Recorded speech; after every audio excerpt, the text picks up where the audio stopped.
So, hello guys, it's me again, Camelia Flores. Election day nga ito na video, pero kay late naman ang pag-upload. Okay lang yan, kaya na-busy man ako. Ito, nagbutos-butos ako, pink hair heart sa'yo. So for today's video ay pupunta nga ako ng Katarman kahit election ngayon. Kasi nga dumating nga ang mga iPhone sa akin. Kailangan ko siya ma-pick up para ma-deliver ko na doon sa aking mga buyer. Kay buti na lang, kay maganda talaga ko kahit naman lang stress ako sa buhay ko na ito. Grabe talaga ang pinagdaanan mo, Madi. So pagdating ko nga dito sa Malbuwalay, nag-commute lang nga ni ako kay hindi ko na matabok ang aking scooter kay tungod nga ni sa sobrang hubas talaga siya. Kapag itabok ko yan, magagasgasan ng scooter ko kay kukurian man pati ang driver ng scooter ng motor na yan, di ba? Kaya hindi ko na siya tinabok. Kaya ang ginawa ko, nag-commute na lang ako dito ba? Pagdating ko nga dito sa Rawisig, nakisabait na lang ako dito sa sakayan ng scooter kaya naglalaksi ako. Pero pagdating ko dito sa Rawisig, gan mo, wala man lang kabas-bas dito. Hay, na-stress ang buhay ko na. Pero okay lang.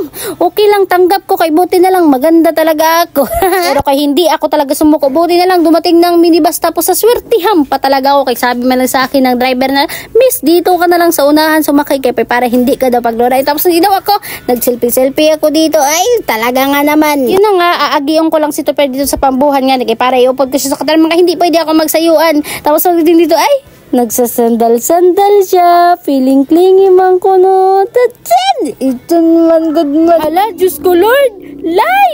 Maluoy ka, Lay!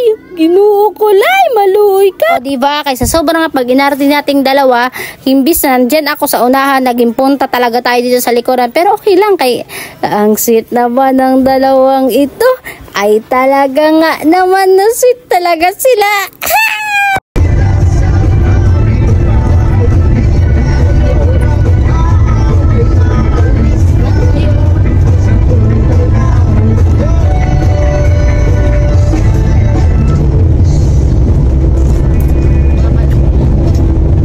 Di na nga ni kami sa Katarman, nagbaktas lang nga, di kami tipakad doon sa LBC kaysa sobra nga ni nga paso, ulat kay wara, alat kami kwarta kay eksaktuhay lang ang aming talagang budget na dalawa. Pagkatapos nga naman kumato sa LBC at nandito na nga ni kami sa Ronron, dito na nga ni kami kumaon kay wala lang, kay nagsawa daw si Topper ng Jollibee. Wow, nagsawa ka pa talaga ha, nga patay ka. So ito na nga ni amoging kaon dito, tapos katima na mo kumaon, ano ba kami na nag-preparing to the self na kaming dalawa, tapos yun, umalis na kami, kay ito man ang amin nakuha na cellphone na LBC.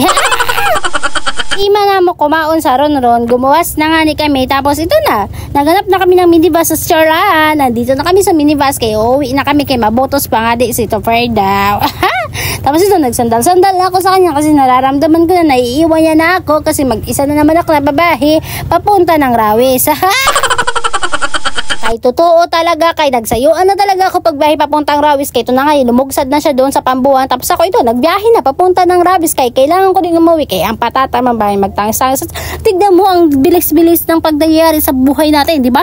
Nakasakay na ako dito ng tricycle, papunta ng baybay doon kung saan sasakay ng samban, tapos pagpulay, tapos ito man si ate, sad man siya. Hindi ko man alam na sad siya na mabaysay man ang view. Iwan ko sa iyo. Tapos ito na nga, di ba, nakasakay na nga ako dito ng tricycle. Tapos uwi na ako. Kaya kailangan ko nang umuwi. Tapos yan lang ang mga pangyayari sa buhay ko. Kung anong ginagawa mo pa dyan, umuwi ka na. So hanggang dito na lang ang aking vlog. Thank you for watching everyone. Bye-bye.